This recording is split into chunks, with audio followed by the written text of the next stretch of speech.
शारदीय नवरात्रोत्सवाचा आजचा 9वा दिवस।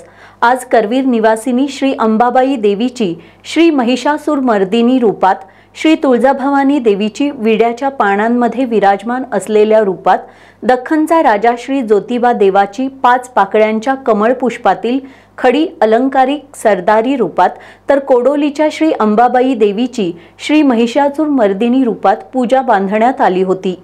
नवरात्रीतली आज 8वी माळ म्हणजे अष्टमी।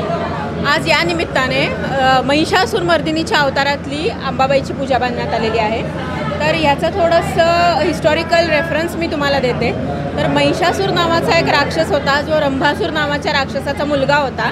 त्याने ब्रह्मदेवाची भरपूर सेवा केलेली असल्यामुळे ब्रह्मदेवाने त्याला वरदान दिलं होतं की तुझ्या एवढा बलशाली कोणच नसेल आणि कोणीही तुला, पुरुष कुठलेही तुला मारू शकणार नाही किंवा देवताही तुला कुठल्या मारू शकणार नाहीत, फक्त एक स्त्रीच तुला मारू शकते।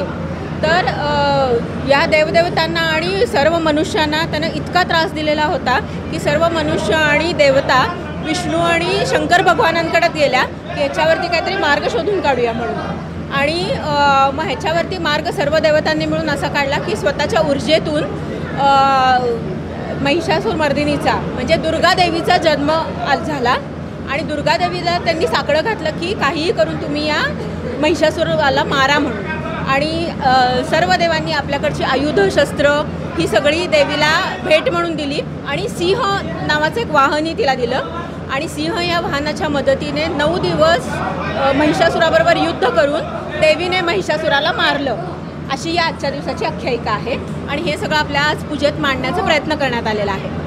तर तुम्ही पूजेत हे सगळं डिटेलिंग बघताच आहात। आजच्या पूजेत माझं नाव समृद्धी चिटणीस, श्रीपूजक अंबाबाईचे श्रीपूजकांपैकी मी एक आहे।